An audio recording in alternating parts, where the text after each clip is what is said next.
Hello everyone, welcome back to another session of valuation, how to get the right value of your property. Students, in the previous session we have just studied about the types of rent and the types of values. There were 16 types of rent and there were 15 types of values. All were the definitions with the few of the example and the conceptual learning. So if you are not aware about that, kindly go back to the previous video, watch it and then come back to this session. We are now at the end of our valuation lecture series. So today in this session we are going to see factors affecting the value of a property and some of the miscellaneous topics which will help us in finding out the value of the property in the next session of our valuation lecture series. So today we are going to cover up two topics. Starting with the first topic, that is factors affecting the value of a property. Let us see. So there are nearly 12 factors which affects the value of the property, and we are going to see each of them into detail. The first is demand and supply.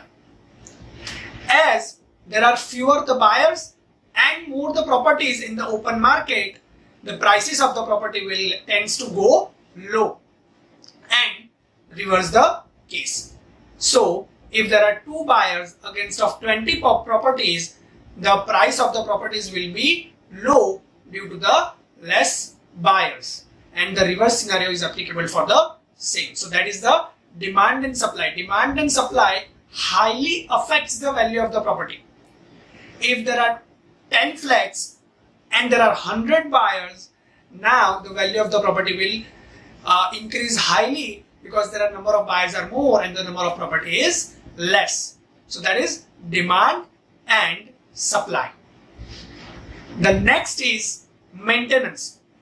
So if the property is highly maintained and well maintained, then its life will be increased and the value will go high or value will be increased. And the reverse the case, if the property is not very well maintained, the life will decrease and the value of the property will also decrease. So that is maintenance. The next is rise in population. Rise in population due to the growth of new industries will demand in will raise the demand of the properties. The next is abnormal conditions. Due to abnormal conditions such as riots, war, earthquake, the value of the property tends to go down and remains the down value for the certain period of time. For an example, back in 2001 or 2002, when the earthquake was there, the value of the property afterwards were very low for certain period of time due to that abnormal conditions, or during the war period where the immense destruction has taken place, the value will go down. So that is abnormal conditions for you. The next is cost of construction.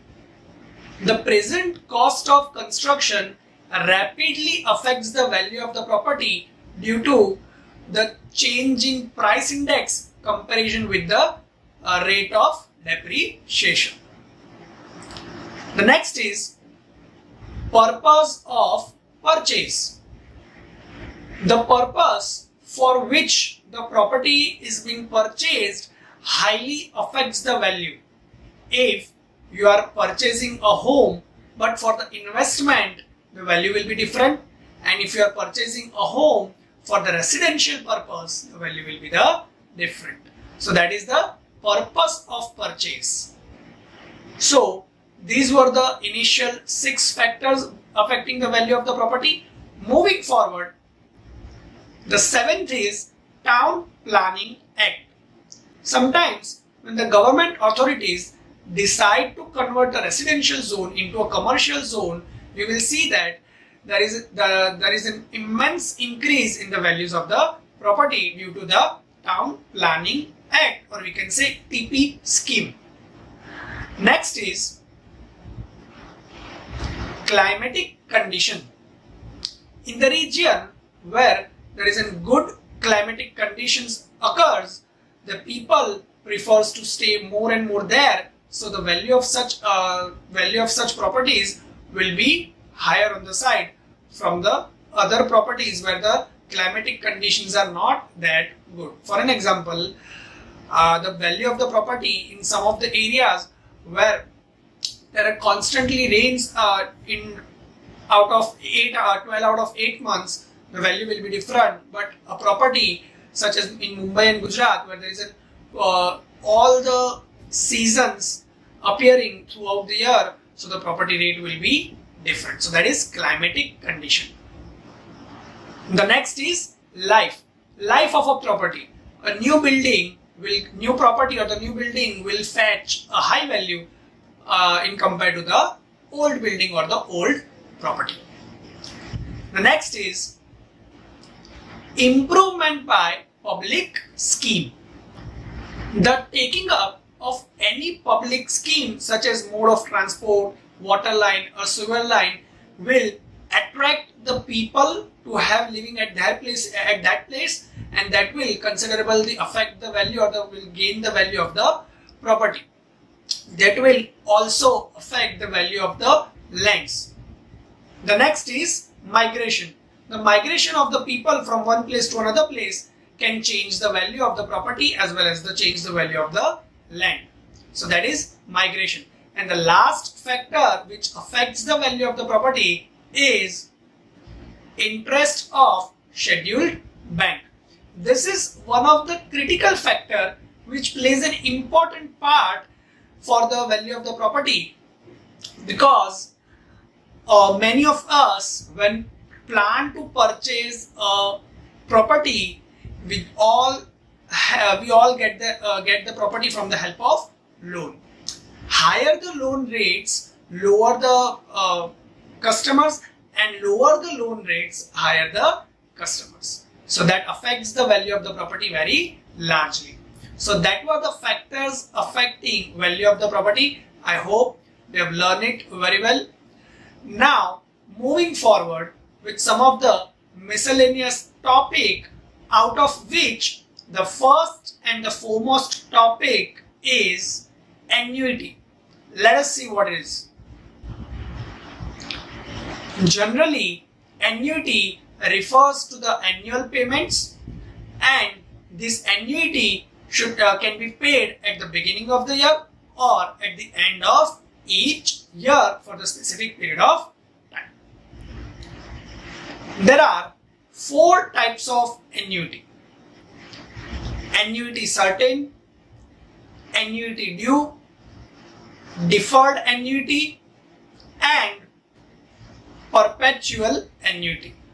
So there are 4 types. Let us see each of them into detail. The first type is annuity certain.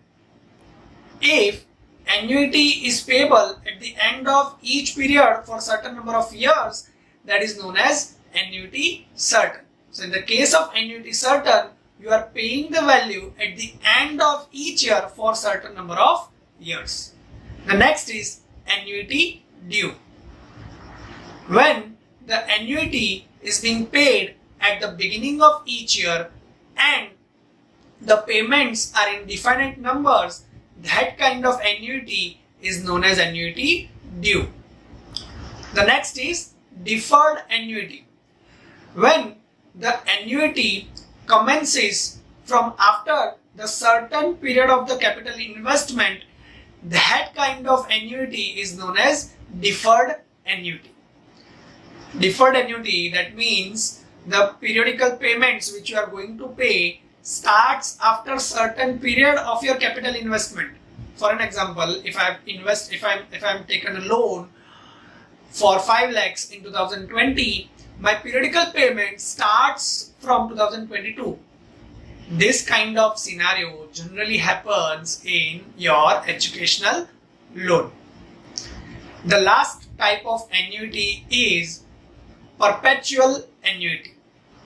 When the annuity is receivable for the infinite number of periods, that is known as perpetual annuity. Some of the insurance schemes are the example of perpetual annuity, where you pay the infinite number until your death. So that is perpetual annuity.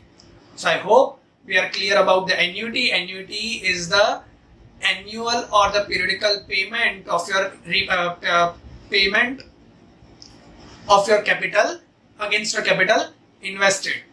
And there are 4 types.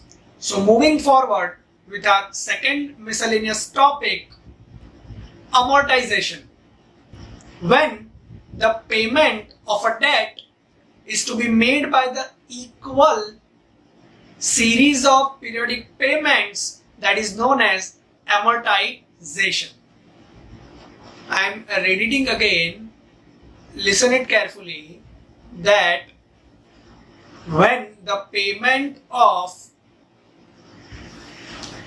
a debt is to be made by series of equal payment, that is known as amortization.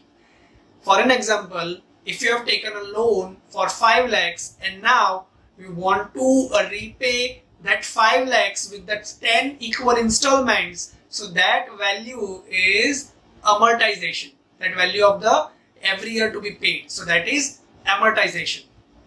This is accumulation of the sinking fund at compound interest for the payment of a debt. Here, students, the spelling is DEBT. Sometimes you pronounce it as the debt, but originally you have to pronounce it as debt. Each periodic payment includes the following: a certain proposal of the capital and an account of interest on outstanding debt.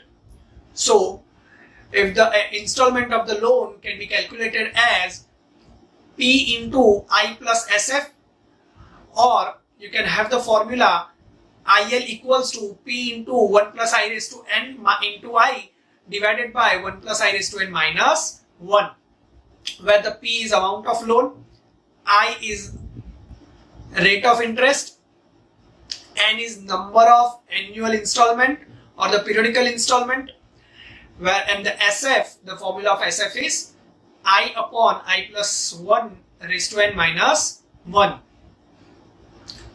So here, to calculate the installment of the loan, there are 2 formulas. First is installment equals to P into I plus SF, and the second is IL equals to P into 1 plus I raised to n into I upon 1 plus I raised to n minus 1, where the P is the loan amount, I is rate of interest, n is number of periodic payments, and sinking fund SF formula is I upon I plus 1 raised to n minus 1. So I hope we are clear for amortization. Moving forward, sinking fund.